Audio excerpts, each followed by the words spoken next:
introductions first. I think most people will know people, but excuse me. Though most of us do know each other, Charlene, Nikki, Jeannie, take a moment to introduce yourselves. Let us know what your credentials and expertise is, and then how long you've been at First Central and why. Jeannie, why don't you go first? Okay. I'm Jeannie Bates. My expertise, it's really in my experience that I bring to this conversation today are years of working as a public school teacher and counselor, and also as an ordained clergy person whose ultimate call was to prison ministry. So I've spent a lot of years working with families, kind of at both ends of the spectrum of families in a variety of social economic situations. So hopefully I'll have something to offer to this conversation today. I came to First Central actually as part of that process. I was in the process of leaving a church, during which time I had been called to prison ministry, but had no idea what that meant or how to get there. No one wanted to pay me for that. And so having left a church as its pastor, I was looking for a church where I could be quiet and gain discernment, be supported by a community who also shared my social justice concerns, and also my traditions in worship. And I can still remember, and I think that maybe in our branding we still use this phrase somewhere, but it's often, our church is often described as our worship is traditional, but our theology is progressive. And that was just a really good fit for me, and that encouraged my way to my next step. Charlene, why don't you go next? Well, I've had a long and varied career. My undergraduate was nursing. I spent 25 years in mental health as a licensed mental health therapist. And then I went to seminary and served a church for 10 years before I retired. My passion is mental health, but also how we as a church help each other to grow and continue to continue to be there for others, as well as to protect the vulnerable. I said my ministry model has always been, whatever you do to the least, you do to me. And that's been kind of my guiding decision-making throughout my life, I guess. And I can't remember how long I've been at First Central, but I've always felt comfortable at First Central. I was in the Omaha Association for years. I think Deb was there at my ordination.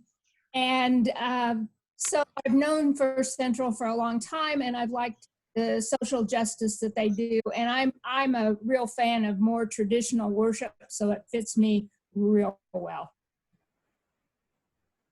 Okay, Nikki. Well, my training started at Iowa State, where I got a Bachelor of Science degree in human nutrition. Then I went to the University of Minnesota after a few years of raising kids and got my master's degree in social work.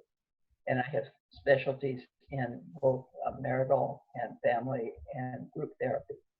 So I spent about 40 years doing that kind of work. And in that work, my emphasis has always been to help people individuate in families that are glued together, codependent, whatever kind of terms you want to use for that. And I have worked until I turned 90, then I turned my license in. So I haven't worked actively all that time, but I've been seeing some clients or patients all along that whole period. I came to the church because I moved back from trying to move away and landed here in Midtown. And I was on a walk one day and walked by the church, and Daryl was out working on the meditation thing, and we started talking to each other. And I had planned to visit both Presbyterian church and the Lutheran church and our church, but they were working on the highway, so I started with our church. And what I found out was, what I liked about it, I started with Focus Forum. That's what he invited me to. And I found this community of people who can think and talk and speak their own minds and respect each other. And that was really a gift to me. That was not, I'm a little girl Lutheran, and so my childhood faith is Lutheran all the way. I can quote you the Bible verses. And I took this opportunity when you invited me to do this, Scott, to pay more attention to the spirituality end of it, since mental health is coming at us from every nook and cranny now, even on the market to market for us farmers last night. They had a panel on mental health. So I'm going to follow more of my spirituality track along this. Yeah, I mentioned to Nikki yesterday that between scheduling this and this event happening, there have been in the last week or so a lot of articles and things on mental health aspects, more than there had been, even a few weeks ago. It is, of course, Mental Health Awareness Month, so that's probably one reason why. So, and tomorrow's Mental Health Awareness Sunday, so that's one reason we're scheduled for today.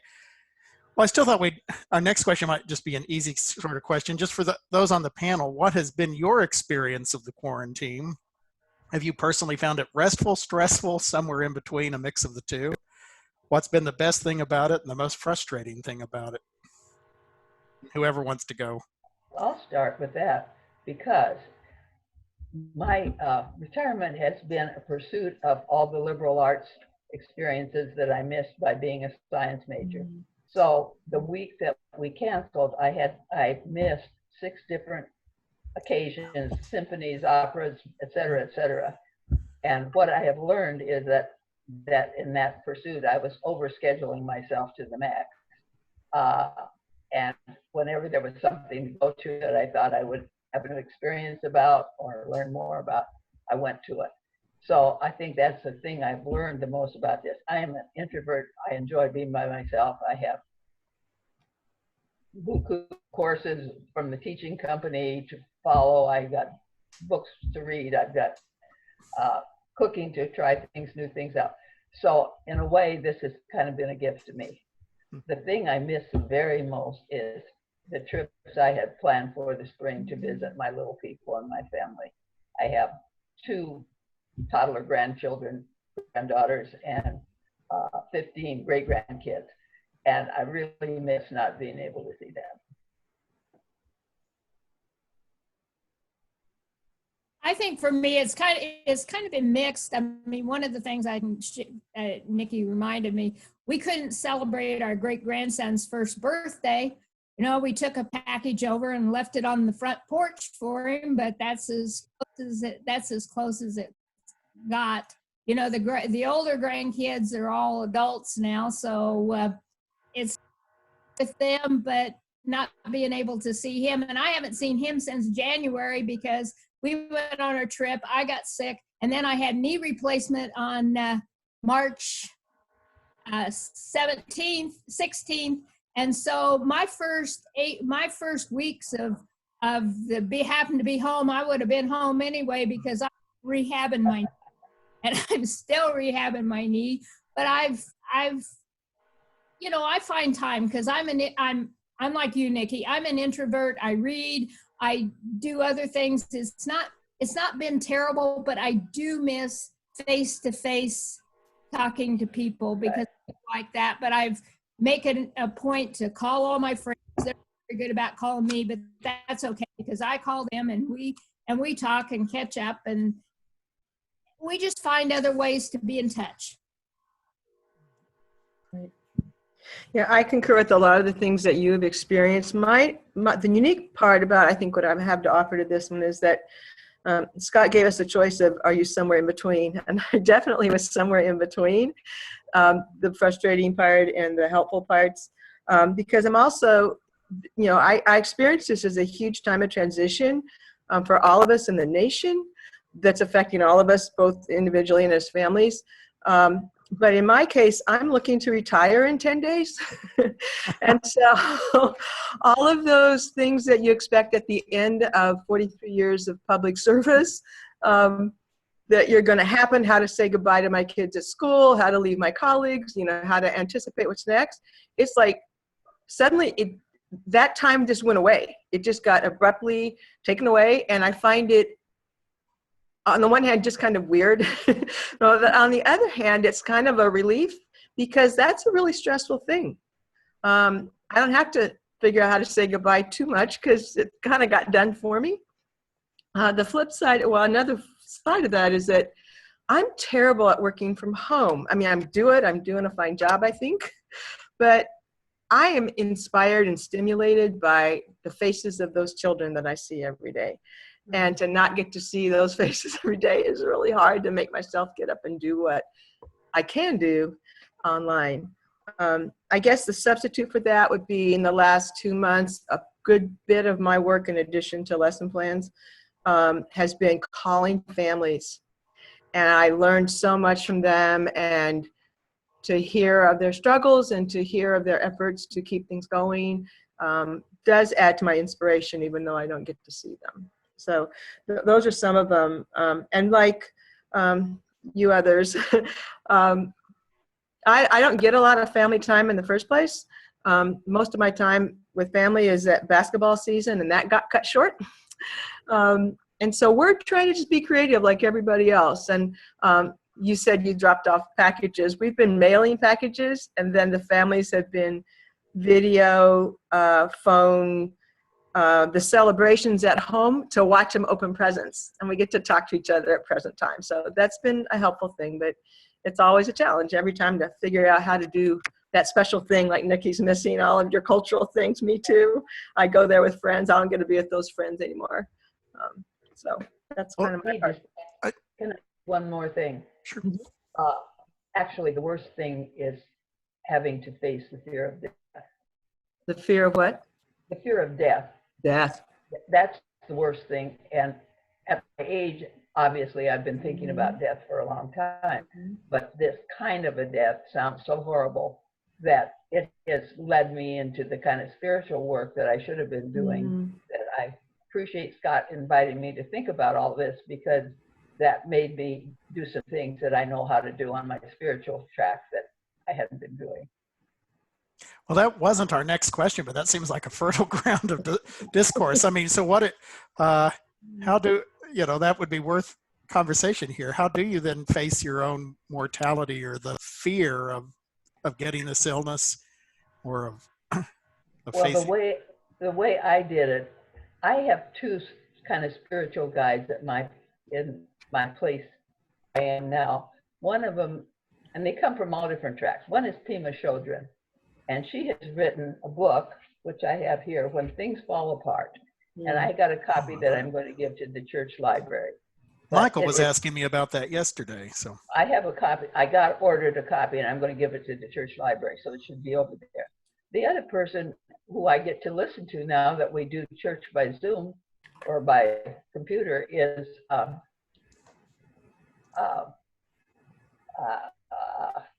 it'll come to me, Krista Tippett on Being. On Being. And if you go to on your computer, you can look up on Being and get a lot of her talks on that. But both of those people, and all roads to the same thing, just to sit down and let yourself, instead of kind of cold trying to distract yourself, really pay attention to your body, what's going on in your body. And in body, there's truth. And there you can find fear, whether it's in your gut or whether it's in your breathing, and you can follow that fear and then look at what that all implies. And they all lead to paths, but it all leads to the fact that uncertainty is where we are in life if we really pay attention to right now, right here and now, and in an attentive way, which is different than the hyperattention that was talked about someplace along where I read it. Just some of the ways you can do this. I'm talking too much. I'll stop now. It's good stuff. Anybody else want to add to the fear of death or illness? I have found, this sounds kind of strange, but I've been in my family situation kind of the only healthy person in my family for many, many years. And I've lost 2 or 3 of them in the last 6. And so I've had the privilege of kind of working with that personally for a long time. And that's been integrated into my faith immensely. I grew up in the church, baptized in the church, always been part of my identity, but at a time of what I call my adult conversion, the thing that changed for me was being introduced to that personal relationship. And when that relationship became personal, and when we talk about, God is three persons, I think of them as persons. We talk, we walk, we listen to each other, and we talk to each other. And I find that companionship to be immensely helpful when the thought of dealing with death or what could happen tomorrow arises, and then having kind of walked with so many through their time of death has been amazing and also inspiring. I've learned so much from my sister's one of them. She lived with ALS for 32 years. And watching her faith journey during that time, watching her release her children one by one, whole days of meditation, watching her still participate in life with a computer she had to run with her head. It took 3 strokes for every letter. Wow. I've just been blessed to have those experiences that I think contribute to my ability to navigate what we're dealing with right now. I don't know that I have a real fear, but I mean, it concerns me. But one of the things that I learned a long time ago is that the important thing is to stay focused in the present, because time we get in the future or start ruminating about the past, that's where all the anxiety comes in. And focus on, for the most part, looking at what's going on right here, right now. What can I control? What do I have control over? And what don't I? And the best thing I can do is protect myself to the best of my ability, and then somehow, I don't know, somehow be okay with that. That sounds like good advice. So back to what was going to be our third question, and I think I'll start with Jeannie, because Jeannie, a couple of answers ago, you mentioned that you, in your current job, have been having to talk to families, and so maybe you might be the first one to help us answer this. So what do you all see as the most significant mental health issues that are arising in the wake of the virus and the quarantine? And Jeannie, since you've been talking to families, you might actually... Yeah. 2 things kind of jumped up in my mind when I saw that question, Scott. And one of them was the stress that families feel about keeping the balance and keeping things going in spite of things that they can't control, like Charlene talks about. So that's definitely one of them. And the other one is relationships in general. I personally feel in the 40 plus years that I've been in these vocations, the culture has changed so much. And to go from people who are supportive and parents who are reaching out and children who are connected to their parents and families who are connected to church communities, those environments enable us to serve and support one another. However, since then, even my first school, 50% of the nation has been divorced, and that statistic is still true. So the stress of single parenting, the stress of wondering if I'm going to still have a job, how am I going to support my kids, is multiplied, I think, by the lack of relationship between parents and kids. That gets messed up even more with technology. As much as it does us good, the results of some technology in families, and I've read reports on this, is there's a lack of bonding going on. That bonding you do with eye contact with your newborn baby. Parents are on the phone instead of bonding with the baby. And so my recent experiences in the last 6 years have been a lack of support, both among professionals as well as students. You used to not want to disappoint your parents. You wanted to respect. You wanted to keep the family reputation good. That doesn't exist a whole lot anymore. And so that, and then combine that with, we know the mainline churches are declining in their population, and the generation that used to take those kids to church, let's imagine my generation of parents were messed up on drugs, and so the grandparents stepped in, and they were the ones that got those kids to church, and they were the ones that kept the family dinners going, and all of that. That generation is dying. And so I've never dealt with as many young people as I have in the past 6 years that didn't understand.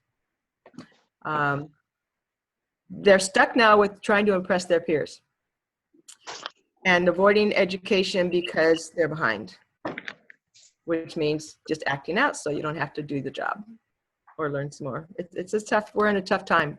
As a nation, we're vulnerable more than we've ever been, just relationally and socially, and now we have this additional challenge.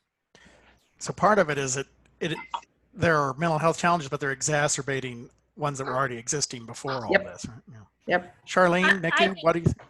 Oh, I think so. I have a really good friend who grew up in Germany during World War II, and in the town she grew up in was a naval port, and they were bombed nightly, and had no food to eat, and her mother and brother went down to the railroad tracks, stole coal, and had to hide from parties because if they got caught, it was bad news. And so she deals with PTSD, and this is really hard on her. She calls me frequently just to talk, and she wants to come to Omaha, and I keep saying we can't do that. She lives in Lincoln, and so we just talk on the phone a lot. And yesterday, a friend of my husband's who has a lot of anxiety just showed up at the back door out on the deck because he was so anxious. And so Jim went out, social distanced, and talked to him for a while. But I mean, for people who already have issues, this is really a problem. Mm-hmm. I think the best we can do if we know somebody is to keep in touch with them. Right. I would say that. I would say that the anxiety, depression, and the familial issues, which might be abuse, neglect, all those kind of things, are all exacerbated. And I think the trick is to know anxiety is a normal and healthy reaction to certain situations, but when it gets to the clinical point, What was that last? I would encourage anybody who is struggling, especially, I said, when it gets to, you have to decide when it's to the place where maybe you should call your doctor and find out if it's reached a clinical state of depression or anxiety or any other conditions that you may already be carrying. The subsequent results, the PTSD and all that is another thing. But here and now, you have to be able to pay attention. And if you use all the things you know and it's still not working, then I think, if you're not sleeping, if you're not eating, you have all those signs, you need to call your My assumption is most of us are having a little bit of depression, a little bit of anxiety right now. And the question is, when is it clinical? And Right. And sometimes you need a professional to help you decide that. I've been worried too about people who, aren't able to go to appointments, and maybe they can do this, but this isn't quite the same thing, I wouldn't think. And I've worried about all those people that can't go to their support groups, all the people in addiction recovery and everything. And because even if those groups are meeting online, that still doesn't seem to be quite the same thing. It's not the same, but it's still helpful. It really is. Yeah. And I think that might be something that, I thought about the younger generation and how we've kind of dissed them being on their phones and relating on their phones and not wanting to do face-to-face. They may have a leg up on the rest of us. They've learned how to do some of that. And I think we're in a big learning phase right now in how to change what we think we have to have as face-to-face and learning to do it new ways and be okay. Yeah, I totally agree with that. I think there's a combination of things we need to pay attention to, and that is that progressive advantage our kids have with their being comfortable with technology. Something that I didn't mention before that I think I need to add is that piece about the family relationships, or it could be a spiritual relationship, but that where we find our identity is, kids struggle with that right now. But the flip side of that, in terms of being quarantined now with your family, if you haven't already found, there's a poet from England that's doing this so much better than I was able to say it. It's a video poem they're going to make into a book. It's called 2020 Vision, The Great Realization. And he describes this. And so the flip side of all of this that's positive is that those families will have to be together. They have to focus on each other. They have to get to know each other maybe in ways they didn't before. With the absence of the family dinner table, my students don't know much about their own history. The social studies has been shoved out of the way for STEM for years. If it gets any time at all, it's like maybe 30 minutes at the end of the day. This year, we had to share it with science every other semester. It's just killing me as an educator, because I believe social studies should be at the middle, at the heart. So kids don't know why they're in school, but they need to know what social means and that it's about them and that everything else relates to that center. I learned that growing up with Depression-era parents and World War II veterans and listening to those stories around the table. So when I made my lessons for career awareness, I asked my students to talk to their parents and their grandparents about their jobs and their history and where they're coming from. And a family that said their children were scared, I wrote them a kind of a kid president's pep talk letter and said, you come from a long line of strong whatever, depending upon the family. You're young, you're strong, be bold. Draw strength from your ancestors, kind of thing, because I don't think kids get that message anymore. There's a disconnect there that they could be drawing strength from if they understood. I'm going to move ahead and combine maybe a couple of questions. So we kind of got a little bit into this already, but what are some ways that we can take better care of ourselves, take better care of each other? What's also your advice for then how do we live with this uncertainty that's already been talked about and this anxiety? I would like to go to the basics first. I think that there is a triangle of well-being that people don't always pay attention to that's so important, and that's the corners between sleep, exercise, and nutrition. Because if you don't take good care of your body, the body is a cornerstone of it all. And I find that in this era, it's much harder to get good exercise than I was accustomed to doing.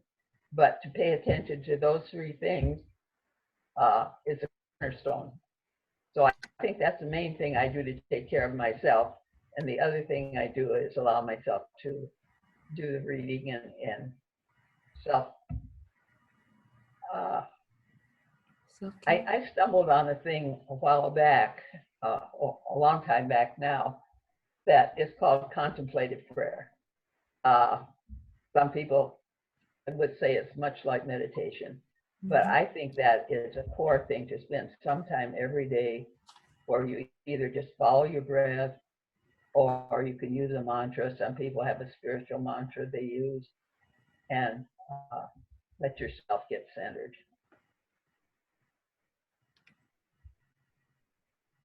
I think meditation is really useful.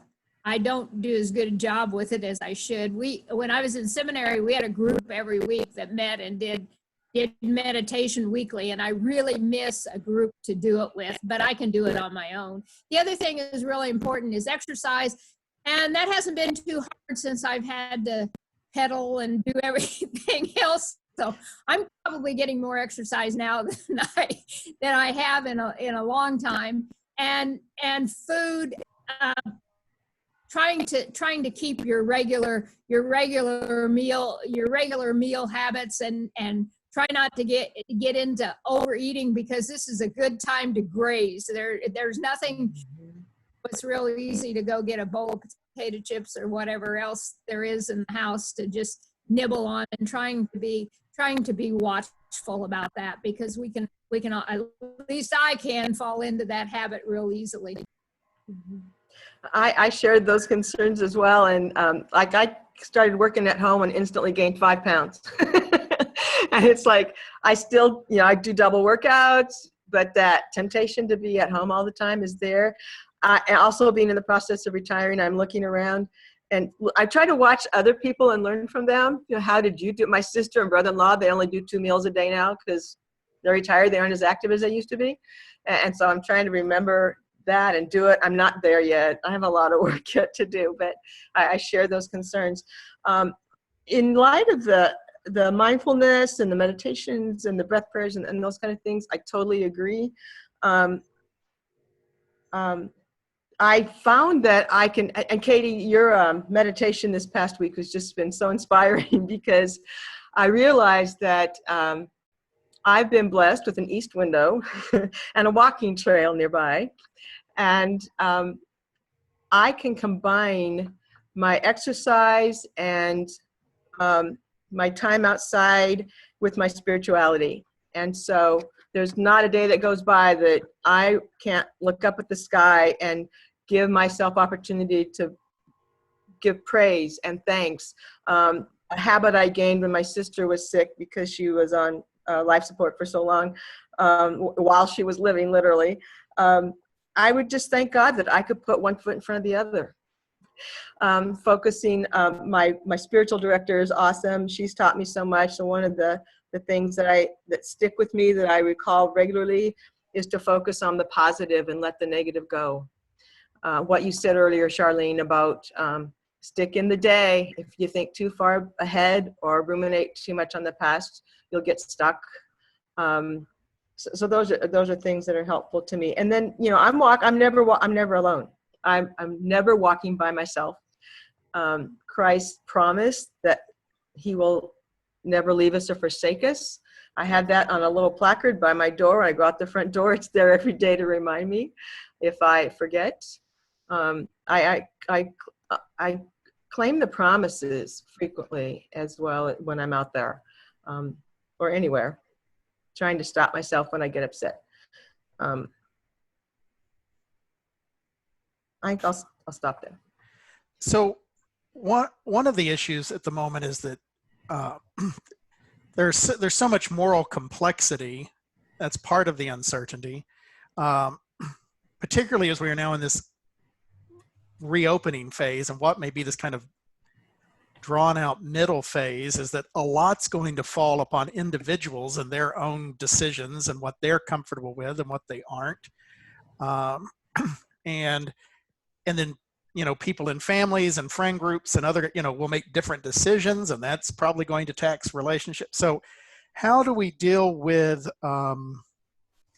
and it's one of those things that we're like, even the good steps have these, so like the quarantines, the lockdowns, while good for, trying to stop the spread of the virus, have these other mental health implications and stuff. So how do we weigh all of that moral complexity? How do we live with it? What values guide you as you're dealing with all this?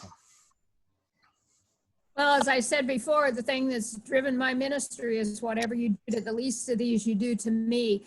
And that's what keeps me wanting and wishing everyone else would think about other people when they're out. I wear a mask, but if other people don't, my mask protects other people. And if other people don't, I'm disrespecting those around you because it's not, my mask is not going to help me. It's helping you, but trying to be mindful of what's good for whatever we do is not going to be good for everybody. And knowing that, but trying to be mindful of what's going to be helpful, I think for the most people is one of the things that we have to think about. And in addition to that, trying to put in place or reach out to those who are having difficulty because of what we're doing. For me, I think that two values that probably are the most important to me right now are gratitude and compassion.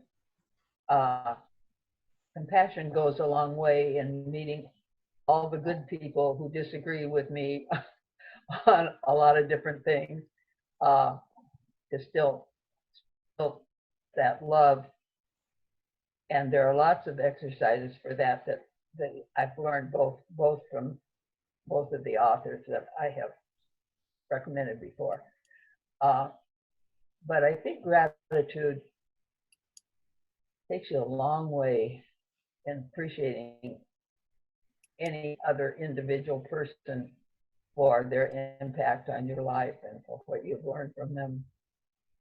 And also, for me, I am so grateful for all the many people who have reached out to me.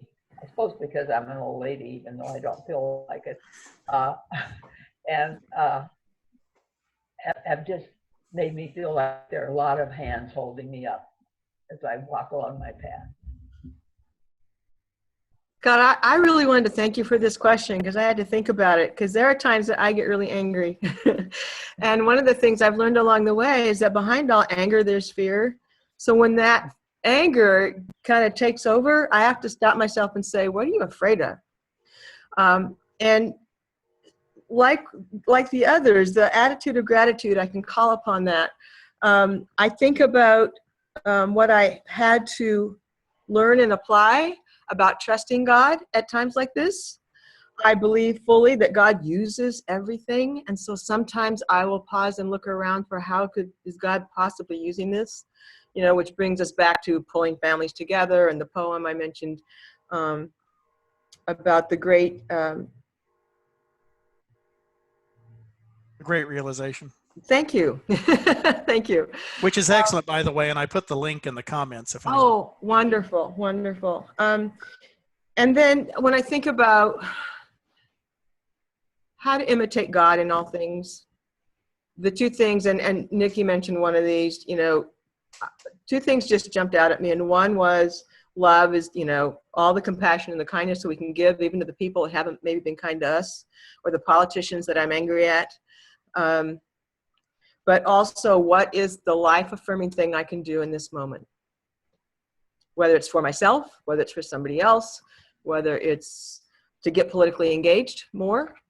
I think God is a life-affirming presence, creator, and that's something we want to try to imitate whenever we can. Susan, I know you had a question on there about how do you handle people who refuse to do the safety measures. Part of it is just trying to distance yourself and be aware of people who aren't and try to stay away from them. I get real ticked off at them too, but there's not anything I'm going to do to change them. So the best thing that I can do is figure out the best way in that situation that I can protect myself, because they certainly aren't protecting me. And I know it's frustrating and I get angry too, but I can't control them. So looking at what I can control to protect myself helps some, at least.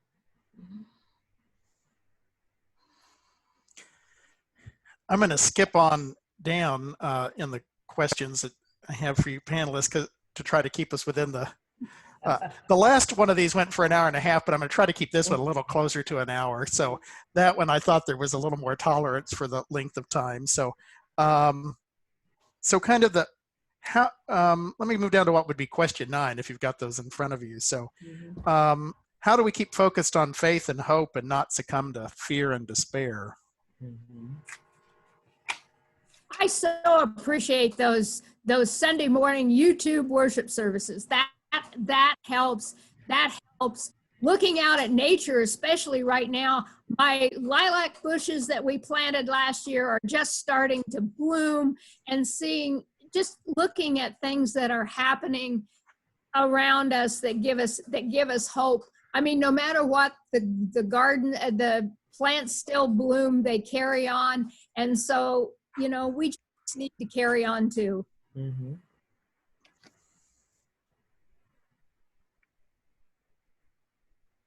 I don't want to interrupt, Nikki. Do you have a thought? Okay, because one of the things that I would add to what Charlene said, it kind of reflects some things I've said earlier, but that part of focusing on the positive includes recognizing the heroes.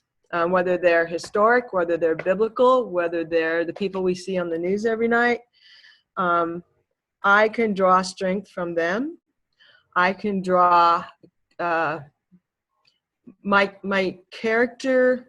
If I only have a little bit of perseverance in me that day, it can grow just from listening to those stories, seeking to be like them, remembering. I love, love every time they see a story where a new baby's been born somewhere in some wonderful, remarkable environment situation. Those babies have no idea what they're being born into, and yet here life is happening in the midst of this chaos. And what an amazing thing that is. It builds my trust in God. It builds my hope. It produces, the scriptures say hope will not disappoint us. So yeah, I think that hope piece that Charlene mentioned is really big, and we need to reach out and find it anywhere we can, and maybe be the source of it for others when we can. Well, I have to admit that this question sort of takes me back to my little girl Lutheran position, which had lots of good, assurances and boundaries, and learned all these Bible lessons. And I believe almost everything started, like Daniel in the lion's den. I'm not afraid because God's with me, and all those kind of things, which I've read not too long ago that the flip side of faith is doubt, and that doubt and faith go together. And I guess I don't really trust all those things that come to me in the reassuring Bible verses as much as some of the other people might. So I'm left with maybe uncertainty is the best I can do. I'm not. This is an overwhelming question for me, actually, because I don't believe in just cheery if I'm really not cheery inside, Mm-hmm. So I'm probably an example of one of the people that you talk about, but I find that it's more reassuring to me to look at my fear and try to define what that is and see if I can do anything about it, and if I can't, to just say, I have to stay with the here and now and follow my gratitude tracks. And the things I'm grateful for are usually the things that are comforting to me. I've read some stuff that, more naturally pessimist people are feeling pretty good right now. And even some people who deal with like chronic anxiety are talking. And I was in dialogue with a friend of mine from Oklahoma this week. He was saying he's actually doing better because he doesn't have to go out to do all these social obligations and doesn't have to be around other people. And in some ways, for him, and then everybody else is experiencing the emotion he normally does, so he feels a sense of solidarity and companionship.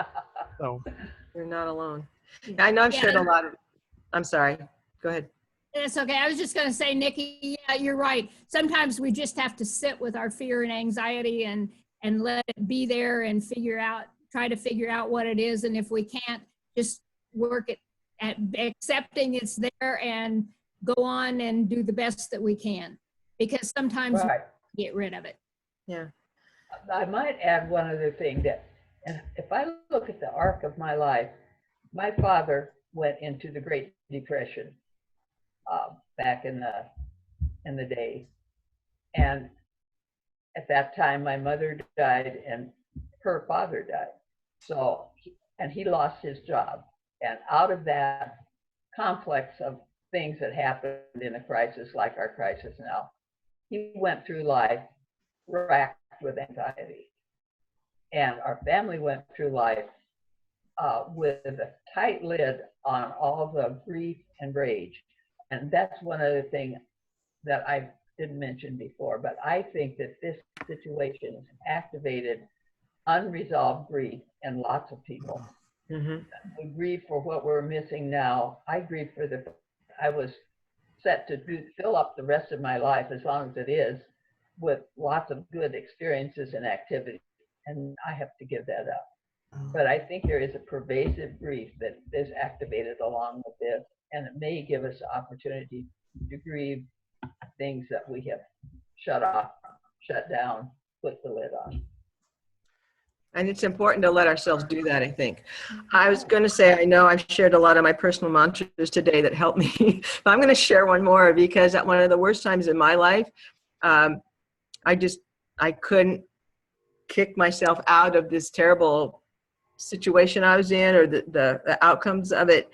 And a very good friend who knew the situation explicitly sat me down, put my hand in hers, and she said to me, "It will not always be like this." And I can't tell you how many times in the past 40 years I had to tell myself that it's not always going to be like this. And I think that it's helpful not only to say that to ourselves, but also to our children and others who are struggling with that. There will be another day. I love Bonnie Harmon's, one of the very early meditations or articles that she wrote when this stuff was first happening. At the very end of it, she said, "Spring is coming. Watch for the leaves. The flowers will bloom. The birds will come back." You know, she had all these wonderful reminders that it's not always going to be like this. You know, the seasons are still going to come and go, and we can find courage and hope in all of that. You all have already mentioned some spiritual practices, and the next few questions were to kind of focus in a little bit more on the spirituality aspects. So I mentioned that in some ways we're all experiencing what normally would be called Sabbath in, Christian practice, in which we, step away from our normal way of doing things, particularly our economic activities. I know Katie liked the phrase that this was the lentiest of Lents ever earlier this year. But to me, it's like, so on the one hand, though, that also means that we actually have tools for this, right? We have thousands of years of wisdom and tradition, spiritual practices around silence, meditation, contemplative prayer, which you've mentioned, even things like simplicity, fasting, they all kind of resonate with what we're currently going. At this point, it's not necessarily that it's chosen. Some of it is compelled into it. I wonder if we can even kind of make some turn in our head. Okay, we didn't choose this, but this is the time we're afforded. So during this time, can we find these spiritual practices particularly helpful, and maybe find a way to think about this time as some extended spiritual practice?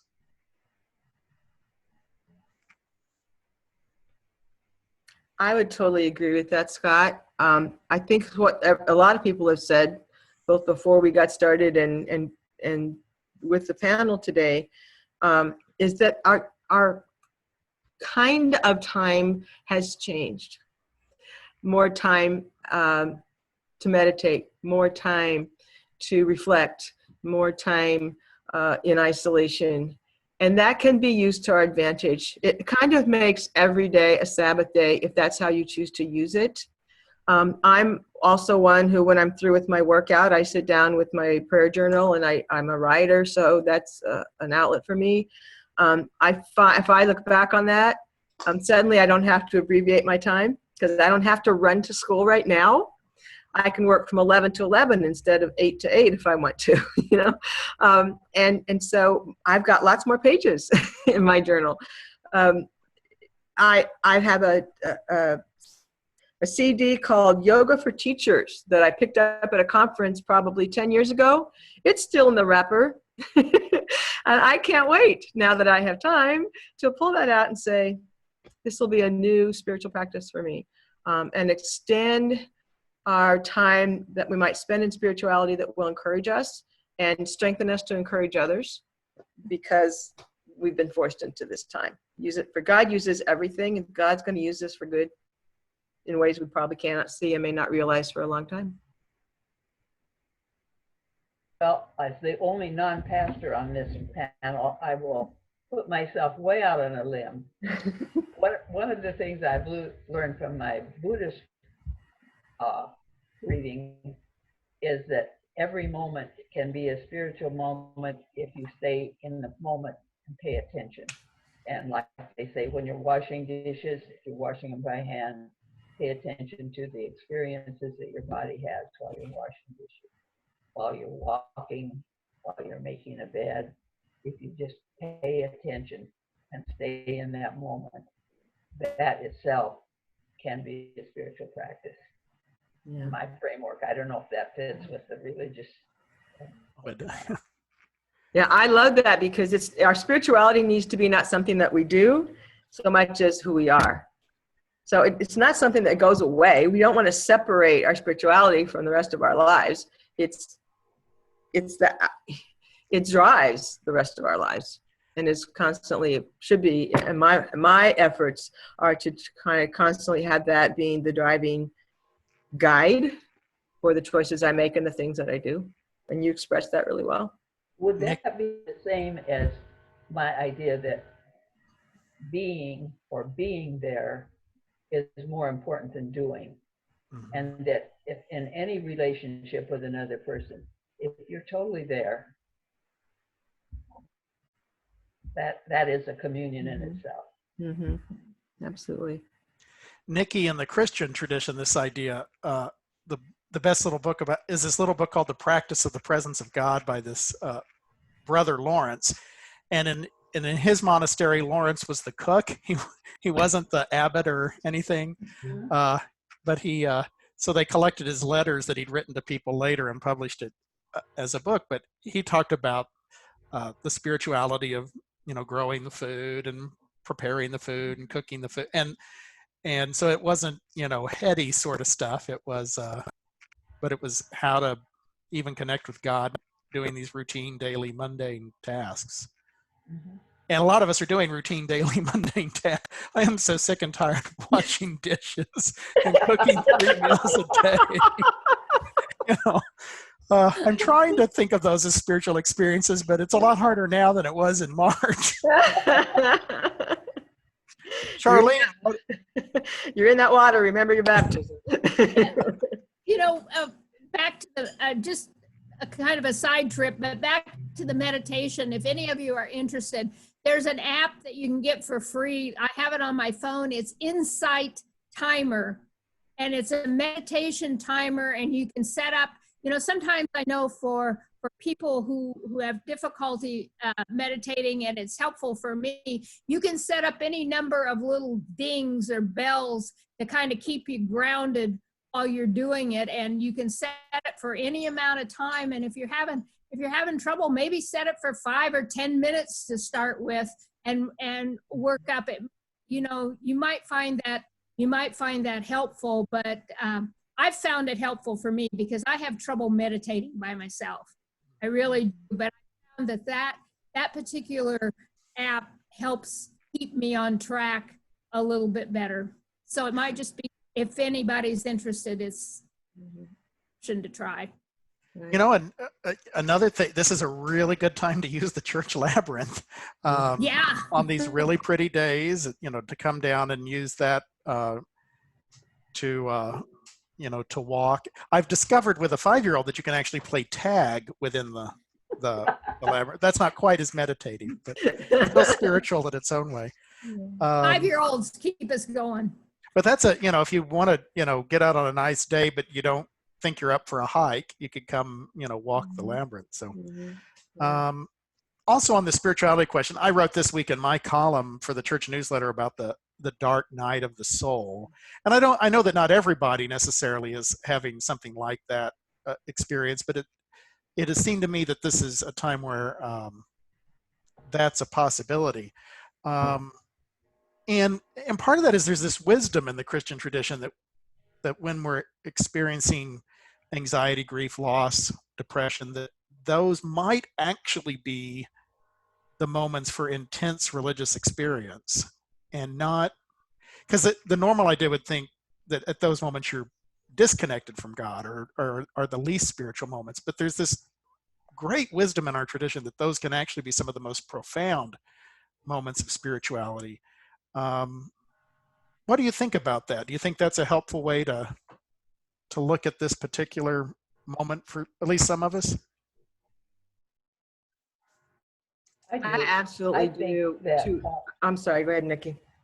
no, I was going to say, what was I going to say? I can't remember now. Oh, if you look back at your life, the times that you're in charge, things are going well, we have the illusion that you're controlling things. Those are not the times you grow spiritually. The times you grow spiritually are when things fall apart and you don't know what to do and you feel hopeless and helpless. And that's when spiritual growth happens for me, always. Nikki, I know it did for me when I personally was battling with depression and everything. That is the time that I came. In fact, that is the time that I finally made the decision after all the years of feeling the call to go to seminary. It's a time of because you have to do introspection or you're not going, you won't be as productive, you won't be as satisfied as you would be if you did. You have to really take a look at yourself and everything that's going on, and you can really get more in tune with yourself, with God, with the universe, whatever you want to call it. Yeah.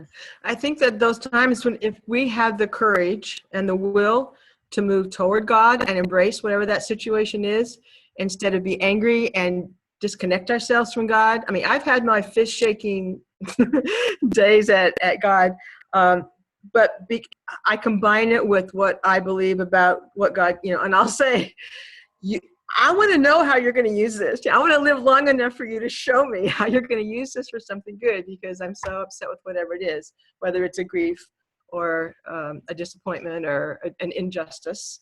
All of those things are there. In the course of looking at the Dark Night of the Soul, Scott, I found this quote from Meister Eckhart. He says, "We rarely find people who achieve great things without first going astray." And if that time of temptation to walk away from God instead of walk toward God in our difficulties is our time of going astray, we would be wise to ask God how to use that instead of to try to escape it. And I think that's a spiritual response, like everything else in life, I guess. I think that the dark night of the soul, though, is when you feel that you're reaching out to God and God isn't there. Yeah, you can't hear, you can't see, but that's the trust of knowing that God has not abandoned you, even though it feels like that. And also fair to point out that it's, that's kind of the tradition within our Christian tradition, but there are, other faith traditions express the same thing in other ways. I think like in Jewish Kabbalah, there's this idea that, when you're experiencing the dark emotions, you shouldn't flee from them. You should spend some time in them because there's great wisdom to be learned from those. And I know, so the different faith traditions do all have some wisdom around how to process the negative emotions. So, I'm going to ask two more of my questions and then we'll open it up to people. So we're getting close to an hour, but so this is just, kind of practice. We kind of talked about this a little bit earlier, but to come back to it, I think important at the end. If we feel that we need support for our mental or spiritual health right now, how do we find that? What should we do? Earlier there was also some thought of how do you identify in yourself if you slip from the anxiety, depression we're all feeling over into, something more clinical. So.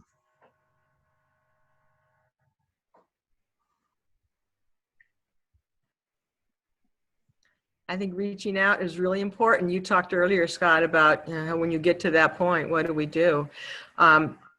There are all kinds of places online, even therapy type places are trying to be available. It may not be face-to-face, but they are accepting, new clients and are aware of the need out there. I would not encourage that you try to do it alone. Reaching out, and I think it puts also a responsibility on the rest of us. Charlene, we lost you. Pardon? What? We lost your mute. Can you repeat that? Huh. Okay, can you hear me now? Mhm. Okay, I was just going to say that I think reaching out is important, but I think it's also just as important for those of us who are aware that there's somebody who is struggling that we know, is to reach out to them, because sometimes it's very hard for people to reach out when they're kind of hitting bottom. Mhm. I think it might be useful if the church would have a list of, like, the suicide reach out line. There are a number of lines that I know they showed on the program I watched last night on agriculture that are available in the state, or beside your own doctor. I also think your own doctor is an important person, but those other lines, like they have for AA or for suicide or those different things, maybe we could have a list of those that people could see and look up. Right. And until we do that, you think could we get did on the put up- OPS website and you could click on that by itself, or on any school. Like our school has a whole column of helpful places to contact, or things that you can do. And it's out there if you have access to online. I worry about the families that don't. So if you know families that do not have access to the things that we're used to, I would encourage you to reach out to them specifically as well. And staying in touch, like my nieces and nephews that are staying in touch with the older generation, because they know that most of us are by ourselves now, and the temptation to depression is high. And so it's like being the good neighbor. So what do you envision the rest of 2020 looking like, and what do you think it will be important for the church to do during that time? And then after that, we'll open it up to everybody else. Well, I think the church is doing just great right now. I compliment all of you up there for all the things you're doing. I don't think it's going to go back. It's not going to ever be the same again. So I don't think we should keep looking for it being the same again. I'm with Nikki, and I think we're going to be this way for a long time. And frankly, I would rather do worship online forever than to take the chance of putting some vulnerable people at risk. I mean, I think we have to really be cautious about what we do, because I think this is going to be around for a long time. I agree with those things. I think it's important that we maybe take the lead as the church to not despair over the fact that things will not be the way they were before. This sounds like maybe a more secular source, but I appreciated the press conferences with Governor Cuomo, because he always has something positive, a positive angle on what's going on. And one of the phrases that he sticks with, and I think he gave someone else credit for this, but to come back better and to start looking for ways how we can do that. In my school, personally, our school's had a really rough time with losing a principal and sex abuse with some of our kids and having a new principal. And at one point in a meeting of our mental health team, a very wise school psych said, then it's time to rebuild. And I hadn't thought of it like that up to that point. And maybe just because I'm older and I was through all of that stuff before some new people came, but she was right on target. And I don't know that I have the energy to rebuild in that school at this time in my career, because I'm ready to retire. But we can sure do that in the other places that we have influence, and to kind of keep that attitude of, it's going to be okay. It's not always going to be like this. And when it's over, we're ready to rebuild. We're going to get smarter, be bolder, stronger, smart. Oh God, I hope we're more, what's the word I want? Not just kind and empathetic, but humble. I think as a nation, sometimes we fail to practice humility, and it's gotten us in a lot of trouble. Okay. Anybody have a question they want to ask? So if you either unmute yourselves, or Katie can do it if you don't know how to. Okay, I have a question, and maybe this doesn't apply for most of you. I'm going to beat a dead horse again. Our panelists, I think, are all introverts, and every bit of advice that I have read for extroverts to handle this seems to be, well, just turn yourself into an introvert. You know, meditate better. you know, whatever. Yeah. So I'm wondering, what are there any resources for extroverts that accept the fact that we are extroverts and tell us how to use our extroversion to deal with this difficult time? I have to say to you, Deb, personally, that I think you're doing that already. That I don't know how many of us, your extroversion has helped us all be able to communicate as a church. And it seems like that's one way you use your extroversion, that you love this media, that it makes you feel good to help other people be able to use it. I don't know if that's an answer, but that's my reaction to what you're saying. Yeah. Well, thanks. Yeah. No, well, I would agree with that. I have to say, I look to the extroverts in my life and that I can see online or on television or wherever I am, for how to do this. Because I'm technologically challenged. I don't enjoy that part. But it's necessary, and I can learn to appreciate, and I appreciate the good it does, but I struggle with it.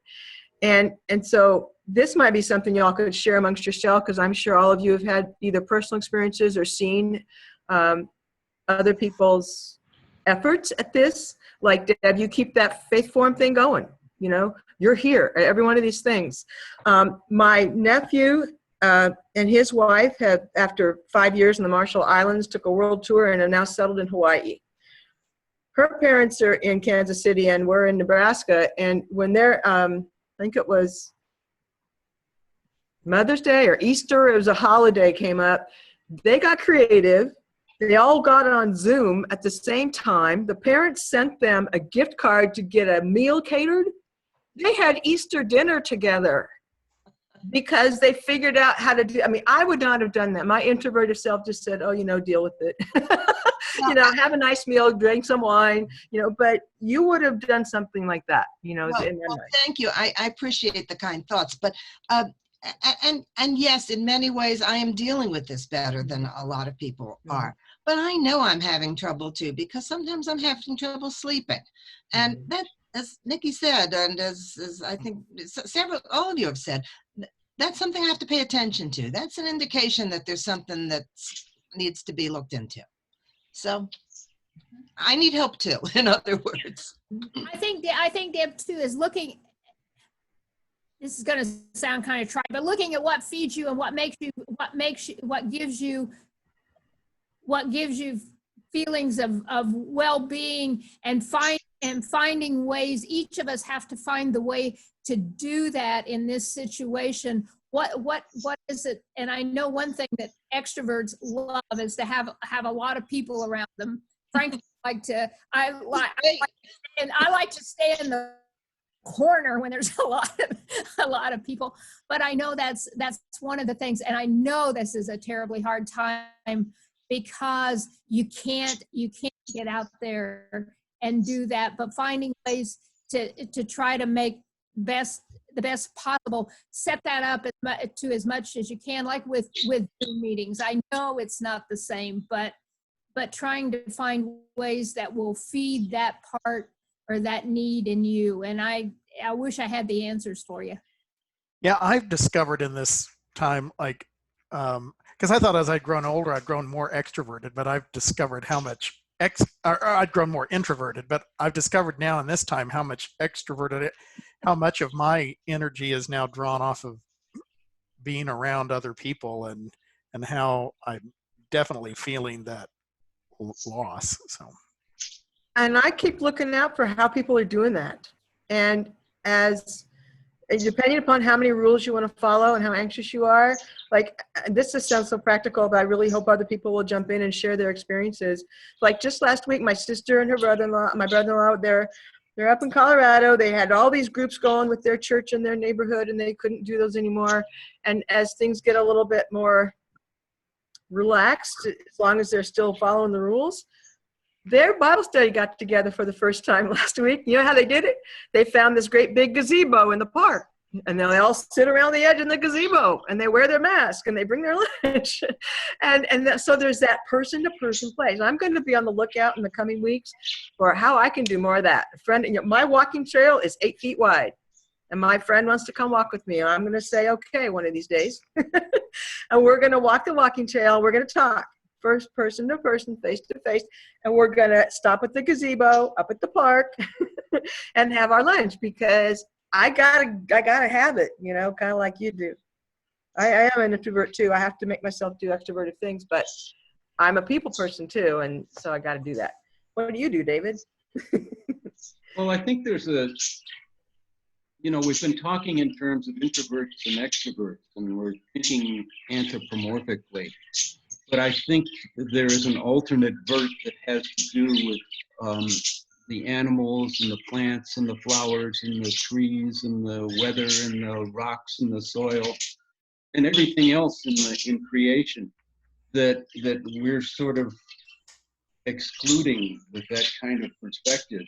And so if you go looking for the spirituality in the creatures and the plants and so forth around you, I think you can draw some strength from that as well. It's not just people, it's the world around you. And I think we've got more time to pay attention to it now. We can meditate on it if you like, but it's there, and it's a real live resource for me at least. So, consider it in your own lives. There was a submitted question, wondering if others have thought about how their identity has changed due to the quarantine.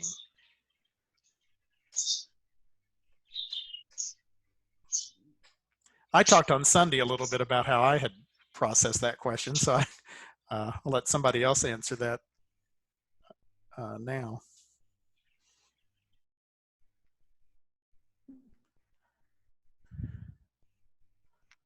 I'm not aware of that for myself at all. So it feels like I'm more me than I ever was, I guess.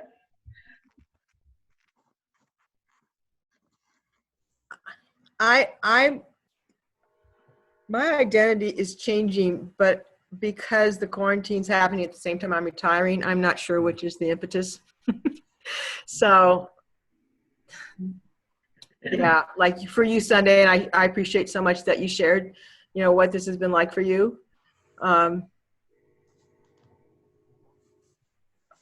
I could name similar things, both related to having to leave that work and leave those children. Yeah, you're in a liminal space to begin with. Yeah, it's too mixed up right now to know the difference. But identity is going to change. And if I weren't retiring, I think there would be some identity changes because of the way we have to do things right now. Anybody else have a question? I'm really interested in the people who have been listening so faithfully. What are you doing? Have you had some experiences with your kids or grandkids and how you're staying connected, or what's inspiring you to hopefully not fall into that line that people cross where we need to reach out? Or have you reached out, and has that been helpful? That first question maybe that Scott asked us, what has been your personal experience of this and how are you managing it? For me, I have been doing 5Ks, not every day, but pretty much every other day. And it's a chance to do that meditation, my walk and talk with God. Then I'll flip on either my Pandora or my Sirius XM, and the music is just blaring, and I got my earbuds so no one's able to hear it, so if they don't if they dislike my music choice. But man, I'm able to just power walk. I don't run a 5K, but the way I look at it, if you crawl, if you run, if you hop, you skip, and I've done all sorts. I have actually skipped on my walks, and but just getting out. And I'm also allowing myself to have those off days, because I've had them lately. There's a lot of work that we're doing for my regular job, but then I'm reaching out where sources like this via Zoom personally meeting with people and doing the social distancing. Like last night, meeting with my little mentee that I have had for 11 years. She's graduated, and to be able to finally meet with her and social distance and celebrate that milestone, and just remembering how important my high school graduation was, to now be able to be a part of hers. And it's so heartwarming. And just, we're going to get through this, that, you know, the bees and the trees and everything that is blooming, and just to pay attention to that, but then to pay attention to ourselves first, because we're important. And if we don't take care of ourselves by sleeping, eating, and just reaching out when we need help, we're not going to get better. So I just appreciate all these Zoom things, our leadership that is doing all that they can.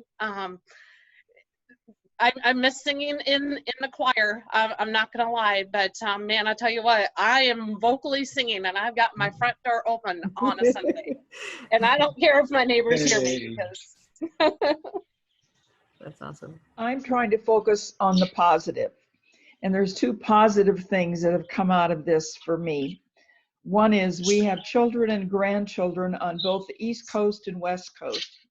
And so on Mother's Day, we had all children and all grandchildren on a Zoom call for an hour and a half. And everybody was on, and that was really fun. And that's not easy to do because of the distance where everyone lives.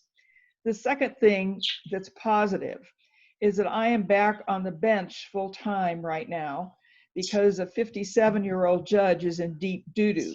So they brought back this 77-year-old judge to cover.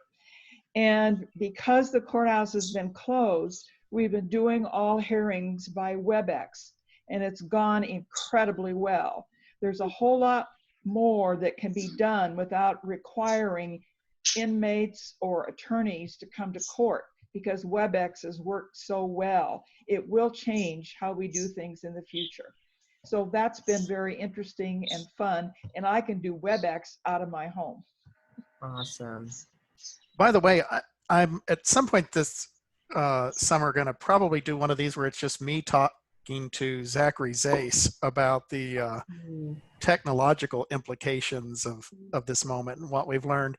Rather than he's our, you know, rather than a panel, we've got this one person within our network who's like, you know, really top notch in that regard. So so I'm working on planning that with him. So I will say really quick, it's very interesting being a woman my age when most of my friends are dealing with children at home in this moment, and I am not.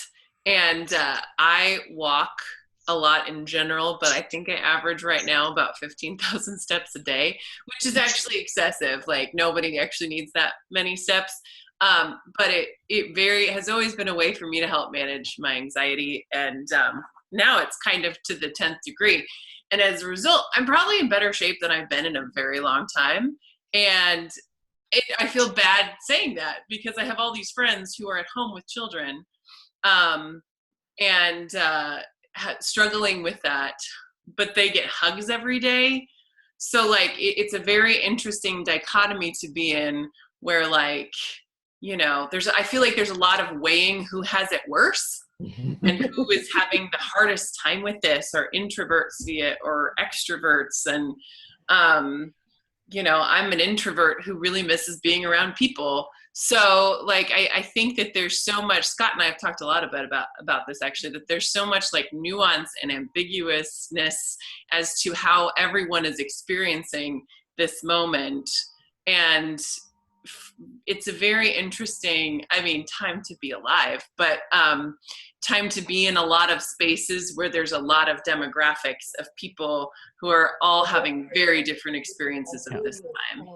yeah, when I hear a lot of you all expressing, you know, caution about returning back to stuff, and I hear a lot of parents who are very, very ready for daycare, preschool, school, you know, and are much more willing to want to, you know, take some level of risk and return to something with a little more engagement for their kids. So when I have a friend who's a parent to a special needs kid, a kid who has special needs, who is not really, is like young teenager. And she, you know, is now parenting full-time a teenager who is very helped by school and socialization, and that is a way to manage his challenges. And she's trying to figure out like how to keep him engaged and how to continue all of this education work that his teachers have done that is difficult with it. You know, I mean, it's just there's so many aspects of this for every person that are just so different and no less or more worse. Like it's just all of us trying to figure out how to live meaningful lives in a very strange time. One of the best expressions I've heard about that, Katie, said, was an administrator that said, you got to remember while we're doing all this planning for school and all kinds of situations that you just named, is that we're trying to build the plane while we fly it. So be aware that that's the situation you're in, and give ourselves all some space, you know. Well, next week's panel, because we've got one coming up again next Saturday, is going to focus on this idea of like living well with uncertainty, with a little bit more focus on the philosophers and the ethicists, and these questions of, you know, what do we do when we don't have adequate knowledge to make good decisions, but we're still having to make these really significant decisions. So that's kind of going to be the focus next week. So anybody else, anything? If not, we'll. Okay, well, thanks for joining us. We had 25 at the high point. Great. Thanks to our panelists. So Thanks, Scott. Thanks for inviting us. I was scared. Thanks, yeah, panelists. I had spent 6 weeks or more myself kind of grappling with some of the intellectual issues and everything, and I finally was like, well, I want to start having conversations about it, and we're obviously not going to be in the same room, so glad to do that. And I think at some point we'll have the health folks from 2 weeks ago back again, maybe a later point in the summer when we scientifically know a little bit more about the disease and what might be happening in the fall. So okay. Oh, I think my door is being knocked on, so that's a good time to go. Fine. I'll Thanks, talk to you everybody. later. Bye-bye. Good to see y'all.